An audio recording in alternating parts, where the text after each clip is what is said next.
Hi, I'm Mika. I'm a reporter from the organisation Fashion Revolution. Fashion Revolution is a not-for-profit global movement with teams in over 100 countries around the world. We campaign for systematic reform of the fashion industry with a focus on the need for greater transparency in the fashion supply chain. We're here today at the kaewa headquarters in Collingwood, Melbourne. We'll be chatting to them about taking their brand from a local to global production and how critical it is to tackle this huge change in their business with a transparent and sustainable supply chain, from garment design through to production, right up to sales. First up, we're talking to the brand's owner and creative director, Amber Sestokis. Amber, can you please run us through who kaewa are as a brand and what sets you apart from your competitors? Hi Mika, thanks so much for coming to see what kaewa is all about and letting us explain to the followers of Fashion Revolution what they can expect from us moving forward into the global fashion industry. We have been operating for just over 2 years, all from our warehouse in Collingwood with a team of 15 employees. Over the last 2 years, our demand has grown from 50 units per style per size to 200. Our Melbourne manufacturers aren't able to keep up with the demand, hence the decision to outsource some of our more complex designs. This will enable us to have better accessibility to more innovative and advanced technologies and machinery while keeping our basic range here in Melbourne. It is crucial to us to maintain a transparent supply chain throughout this process, as it's what we are well known for in the Australian market. With the expansion into the global market, we are also changing from a privately owned company to a public company, meaning all our suppliers, factories and financial information will be available for everyone to research online. Now, can you tell me a bit about the woman who would buy your clothes and what draws them to this brand? Of course, our target market ranges from women ages 16 to 40, typically an active woman who enjoys reconnecting with nature. She looks for quality, durability and innovative designs in her clothing. She is interested in ethical and sustainable fashion as she is environmentally conscious and aware of the impact fashion is having on the earth and its natural resources. She uses nature as a way of escaping her busy day-to-day life, as most of our customers live in or close to major capital cities. We believe our clothing is a tool in encouraging people to stay active and enjoy and embrace the natural world around them, to take ownership and be inspired to be a part of the social change surrounding fast fashion and damaging consumer habits. At the moment, we sell our clothes directly to boutiques around Australia. With the expansion of our brand, we are aiming to sell wholesale to Rebel, JD Sports and Myer within the next 2 years. Our current timeline from design through to garments in store is 3 months in total. 3 weeks for designing and pattern making, sourcing an additional week in conjunction with the design process. Sampling is around 2 to 3 weeks and bulk production takes 6 weeks. Because everything is done in-house, the whole process is easy to track and most of our job roles cover multiple areas, so the whole process flows easily. With the prints in our basic range, they are sent to a print house in Brunswick, which is only a 15-minute drive from our studio. Keeping things as local as possible has always been very important, especially things that are more often not outsourced to foreign countries. With the expansion to manufacturing offshore, what are you looking for when deciding the location of the factory and some important elements to take into consideration when making that decision? Making such a huge decision like this has resulted in hours of research and talking to trusted friends and partners who are well established in the industry, with the core beliefs of our brand centered around ethics. With this in mind, we chose to work with a factory in Ningbo, China. Geographically, China isn't very far from Australia and Ningbo is a big port city in China, meaning the garments wouldn't have to travel far from the factory to the port. In relation to the goods then making their way to Australia, sea freight is the most cost-effective and environmentally friendly option when wanting to move large amounts of goods. We of course want to build a relationship with a factory that maintains a safe work environment, meaning the appropriate safety measures are in place, fair working conditions and complies with the Chinese law around paying the workers a fair living wage and providing things like maternity leave and offering daycare facilities for women with children, allowing them to provide for their families without compromising their family life. The minimum wage according to Chinese law is 2,010 RMB per month. Our factory is dedicated to being a sustainable factory by running solely from solar energy, using recycled paper and being completely transparent in their production. We will of course have to take into account Chinese public holidays when planning our ranges and production timelines, the most impactful being the Chinese New Year, as no new orders are accepted.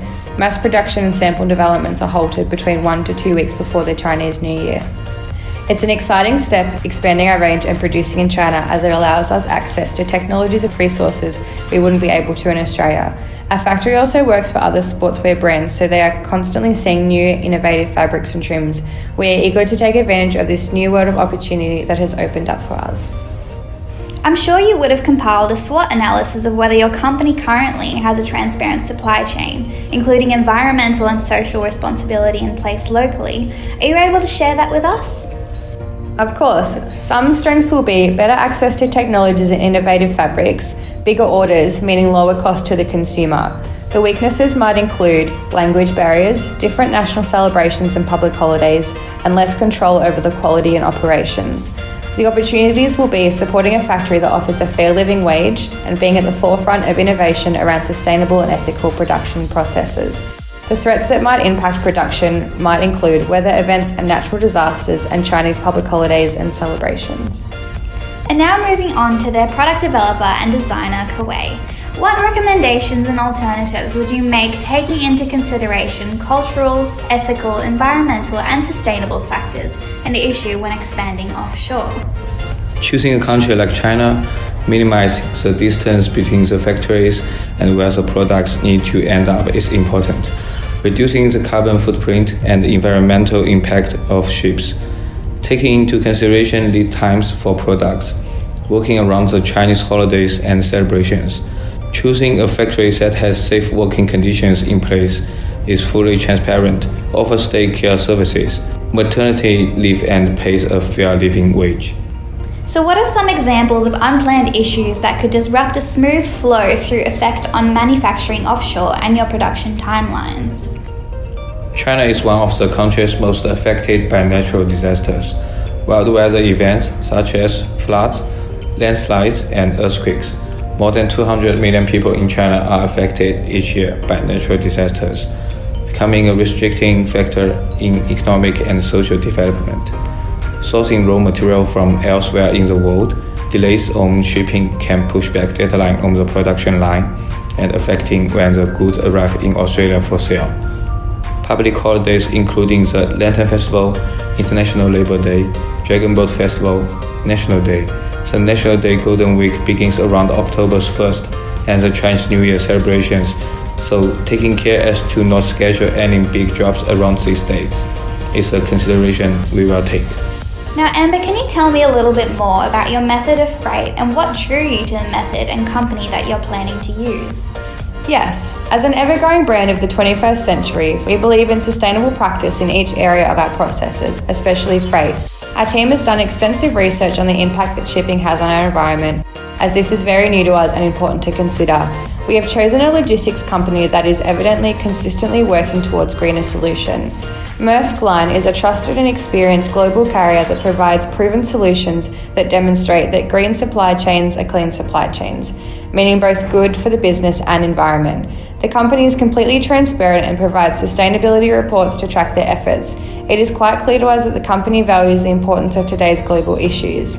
In their latest report, Maersk has reduced their emissions by 43% and is aiming for 60% by 2020 compared to 2007. This was achieved by introducing more fuel-efficient vessels, as they will continue to do so in 2018, where 8 new vessels were received, replacing the higher-emitting vessels. The reduction targets of Maersk are continually being raised as they seem to meet their reductions within timelines.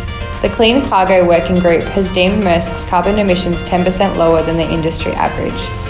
It is clear that Maersk believes in working with the industry towards decarbonising logistics, which is something we at kaewa are looking forward to supporting. Now kaewa, are you able to show me some of your garment samples that will be getting produced offshore and explain some possible issues involved in the sourcing of appropriate raw materials requirements, bulk minimums and manufacturing requirements offshore? We are working with the company Pali, who intercept plastic waste from the ocean and turn it onto regenerated fibers and into a finished recycled polyester fabric. This fabric will be used throughout our outerwear collection. We were really happy to find a factory that only had a 200 million of production, meaning the risk was quite low for us if the stock didn't sell as well as anticipated. Especially in the first few months of producing offshore, one issue that arose from this design was the use of polyester wadding as the padding. Our factory was able to find an alternative for us that is made solely from recycled plastic. So in terms of sustainability, that was a huge win. We have chosen to only use recycled plastic zips in our collection that are made from recycled PET, the same plastics that clear plastic bottles are made of, reducing the amount of plastic that ends up in landfill and oceans. We first anticipated to use a stitch embellishment on our designs, but after talking to our factory, it was so heavily time-intensive. So we compromised and have chosen to instead print the design using a non-toxic method that causes no damage to the surrounding waterways. Now, Josie, as the marketing manager, I'm sure branding and getting your clothes out there is a huge part of owning a company. How do you find your customers best respond to marketing, and what are the kind of tools that you use? Okay, media plays a huge part in our day-to-day life as it surrounds us everywhere we go. As a small brand, we course mainly on the kind of marketing that is easily accessible to our consumers and often at little or no cost to us as a business. We currently have an Instagram page where we upload photos of our collections. Consumers send photo and inspiring photo of the nature, coming back to our brand concept, which is encourage people to reconnect with the world around them.